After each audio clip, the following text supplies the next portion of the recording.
Buen día, mi nombre es Sara Montenegro y al lado de Luisa Trujillo vamos a hablar sobre la oración.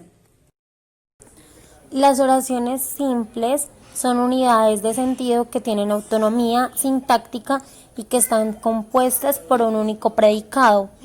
Todos los verbos de oración corresponden a un mismo sujeto y por lo tanto están alojados en un único predicado que puede ser simple o compuesta. Un ejemplo es Juan tenía hambre. Juan es el sujeto y tenía hambre es el predicado verbal simple, ya que tiene un solo verbo. Otro ejemplo es Juan tenía hambre y comió demasiado. Juan es el sujeto y tenía hambre y comió demasiado es el predicado verbal compuesto, ya que tiene dos verbos que corresponden al mismo sujeto. Las oraciones yuxtapuestas son un tipo de oraciones compuestas que se caracterizan por tener subordinaciones o proposiciones separadas por una coma, dos puntos o por un punto y coma. Como todas las oraciones compuestas, cuentan con más de un verbo conjugado hacia distintos sujetos. Además, en las oraciones yuxtapuestas, cada proposición tiene sentido por sí sola. Este es un ejemplo de una oración yuxtapuesta. La oración coordinada es un tipo particular de oración compuesta, en la que se combinan dos o más proposiciones independientes de igual jerarquía a través de una conjunción coordinante. Por ejemplo, mi hermano hizo pastas y nadie se las comió. Este es un ejemplo de una oración coordinada. Una oración subordinada, también llamada proposición subordinada u oración secundaria, es una oración que depende estructuralmente del núcleo de otra oración llamada oración principal. La oración subordinada desempeña una función sintáctica dentro de la principal. Me pidió que le dejara verlo mañana. En este caso la subordinada es que le dejara verlo mañana, que funciona como objeto directo de la principal. Las oraciones copulativas son aquellas cuyo predicado incluye un verbo copulativo, es decir, que exige un componente para complementar su significado. Por ejemplo, la situación parece mejorar. Los verbos copulativos necesitan tener la figura de un predicado subjetivo, obligatorio, pues por sí solos no pueden completar su significación.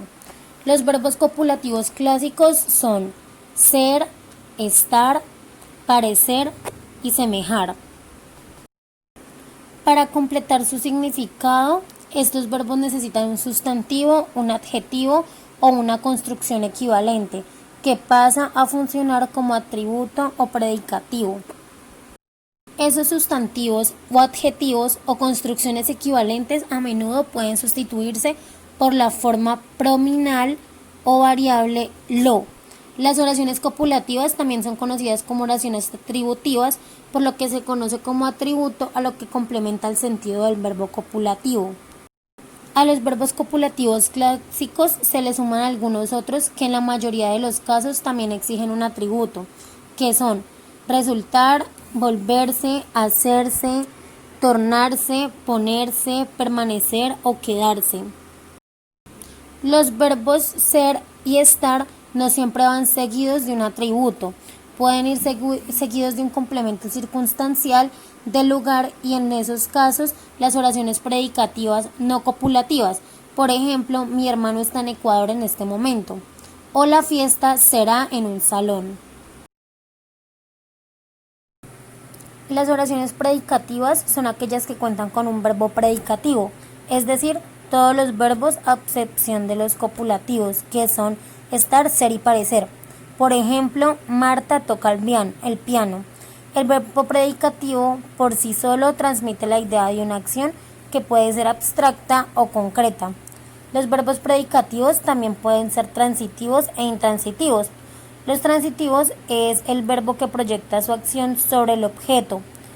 Un ejemplo es Damián escribe poemas. Y los intransitivos, la acción no se proyecta por fuera del verbo. Por ejemplo, Damián escribe. El verbo escribir puede ser transitivo o intransitivo, dependiendo del contexto. Oración exclamativa es aquella donde el hablante expresa sus sentimientos.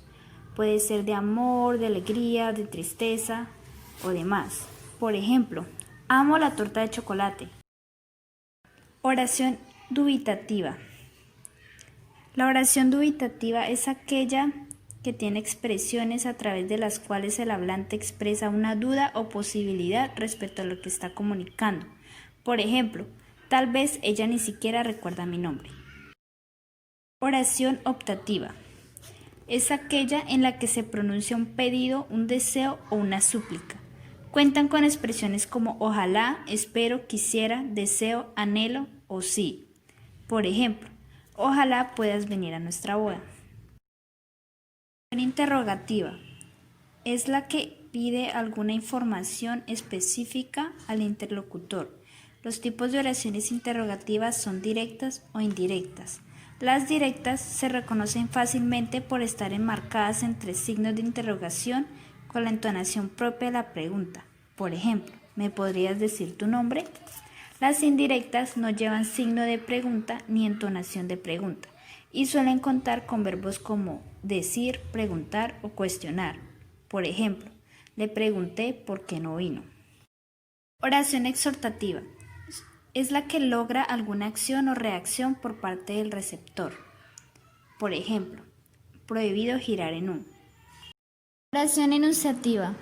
Estas apuntan a expresar algo concreto, a informar o comunicar. Se dividen en afirmativas y en negativas. Un ejemplo podría ser mañana termina el invierno. Oración pasiva. Es donde el sujeto recibe la acción del verbo.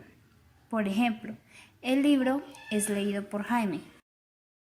Oración activa. En esta el sujeto realiza la acción del verbo. Por ejemplo, Jaime lee el libro. Oración personal. Existe un sujeto explícito o implícito. Por ejemplo, el niño está comiendo. Oración impersonal. Es donde no posee ningún sujeto implícito o explícito. Por ejemplo, hace frío.